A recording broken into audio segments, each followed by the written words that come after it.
కన్నప్ప చిత్రం ఊహకి అందంత గొప్ప చిత్రంగా అనేక రకాలుగా అర్జునుడి దగ్గర నుంచి మొదలు పెడితే మధ్యలో వచ్చినటువంటి అనేక మజిలీలు ఈ సినిమాని ఆద్యంతం ఇంట్రెస్టింగ్గా గొప్పగా తీసినటువంటి మోహన్ బాబు గారికి ముందుగా నా అభినందనలు. అట్లాగే ఈ కన్నప్ప చిత్రంలో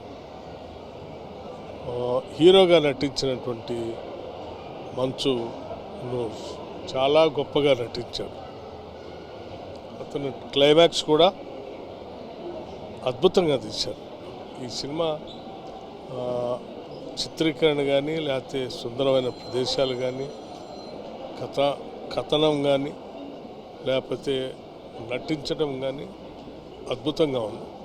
నిజంగా ఇది ఒక మైల్ స్టోన్ మూవీ. కన్నప్ప చిత్రం చూసినాక నిజంగా తెలుగు చిత్ర పరిశ్రమలో చాలా రోజుల తర్వాత ఇలాంటి సినిమా రావడం, ముఖ్యంగా ప్రఖ్యాత నటుడు మోహన్ బాబు వారి సారథ్యంలో మంచు విష్ణు గారు హీరోగా, అలాగే కొన్ని పాత్రల్లో ప్రముఖ హీరోలు అక్షయ్ కుమార్ కానీ, మోహన్ లాల్ గారు కానీ, ప్రభాస్ గారు కానీ, వీళ్ళందరినీ తీసుకొచ్చి ఒక మంచి సినిమా నిర్మించి ఈరోజు శివభక్తులకే కాదు అందరికి కూడా పరవశించిపోయే విధంగా రావడం, నేను మా డిప్యూటీ సీఎం గారు అలాగే పొన్నంరావు ముగ్గురు మినిస్టర్లను కలిసి రావడం, మా డిప్యూటీ సీఎం గారు ఆధ్వర్యంలో చిత్ర పరిశ్రమకు, తెలుగు చిత్ర పరిశ్రమకు సినిమాటోగ్రఫీ మినిస్టర్గా మీరు ప్రముఖ దర్శకులు అందరూ కూడా ఇలాంటి సినిమాలు కొన్ని అప్పుడప్పుడు తీస్తుండాలి.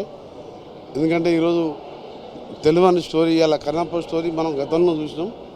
అందుకనే సినిమా ఇండస్ట్రీ మినిస్టర్గా కొందరికి కోరుతున్నాను, అందరు కూడా ఇది ఒక మన హిందూ మతం కానివ్వండి, శివుడు కానివ్వండి, ప్రముఖ దేవాలకు సంబంధించి కొన్ని సినిమాలు వస్తే తెలియని పిల్లలకి, ఈ యువకులకు కూడా తెలిసే అవకాశం ఉంటుంది. కాబట్టి మరొకసారి చిత్రం యూనిట్కి అభినందనలు.